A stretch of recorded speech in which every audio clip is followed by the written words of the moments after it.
নমস্কার। অনেকেই জিজ্ঞেস করেছেন যে রেন্টেড প্রপার্টি বিক্রি করা যায় কিনা। রেন্টেড প্রপার্টি 100% বিক্রি করা যায়, তবে সাবজেক্ট টু টেনেন্সি বিক্রি করতে হয়। টেনেন্টরা কোনো বিক্রিতে বাধা দিতে পারেন না, কারণ প্রপার্টিটা তার নয়, সে স্বত্বভোগী, সেটা হচ্ছে ভাড়াটিয়া স্বত্বভোগী। কিন্তু ভাড়াটিয়া স্বত্বভোগী কোনোদিনই মালিক নয়। সুতরাং প্রপার্টির যে অরিজিনাল মালিক তিনি রেন্টেড প্রপার্টি বিক্রি করতেই পারেন, তবে সেক্ষেত্রে তিনি কিন্তু সেই রকম দাম পাবেন না। স্বাভাবিক, যেরকম পজিশন যদি খালি থাকে তার একরকম দাম হয়, টেনেন্ট সমেত বিক্রি করলে তার একরকম দাম হয় এবং দামটা অনেকটাই কমে যায়, যেহেতু পজিশন ল্যান্ডলর্ড ডাইরেক্ট দিতে পারছেন না। এবং সবসময় যিনি কিনবেন তার উচিত টেনেন্সি এগ্রিমেন্ট কিছু থাকলে বা রেন্ট বিল থাকলে সেইগুলো সেল ডিডের মধ্যে লিখে দেওয়া যে সাবজেক্ট টু টেনেন্সি কিনছেন। এতে ভবিষ্যতে আপনার সুবিধে হবে, কারণ আপনাকে যেটা করতে হবে, যদি আপনি ভাড়াটাকে উচ্ছেদ করতে চান তাহলে কিন্তু আপনার ক্ষেত্রে সেটা সোজা প্রমাণিত হবে এবং আপনাকে সেই সময় নোটিশ দিতে হবে যে এই বাড়িটা আমরা কিনেছি।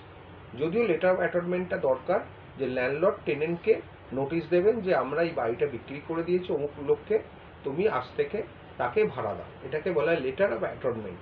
এই লেটার অফ অ্যাটর্নমেন্টটা খুবই জরুরি, না হলে টেনেন্ট জানতে পারবেন না যে তার প্রপার্টিটা কে কিনেছে। সেক্ষেত্রে টেনেন্টকেও সতর্ক থাকতে হবে। যদি সেই প্রপার্টিটা বিক্রি হয় তাহলে টেনেন্টও সার্চ করে, রেজিস্ট্রি অফিসে সার্চ করে দেখতে পারেন কে কিনেছেন, এবং সেক্ষেত্রে তাকে মানি অর্ডার পাঠাতে হবে অথবা শুধু হাতে ভাড়া দিতে হবে। যদি ভাড়া না নেয় নতুন ল্যান্ডলর্ড বা নতুন পারচেজার, তাহলে তার এগেনস্টে মানি অর্ডার করতে হবে। মানি অর্ডার যদি না করেন তাহলে কিন্তু আপনারই লস এবং সেটা ডিফল্টারের গ্রাউন্ড হয়ে যাবে। সুতরাং নিজেকে বাঁচার জন্য অবশ্যই নতুন ল্যান্ডলর্ডের নামে বা নতুন পারচেজারের নামে মানি অর্ডার করবেন।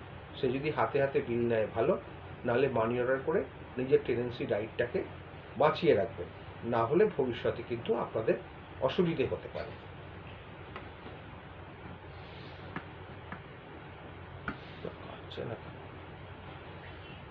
এই হ্যাং হয়ে যায় না, এই মুশকিল হয়।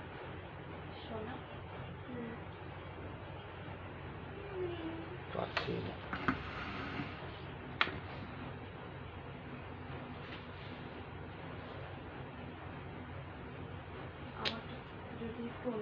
আচ্ছা হয়ে গেছে তোমার?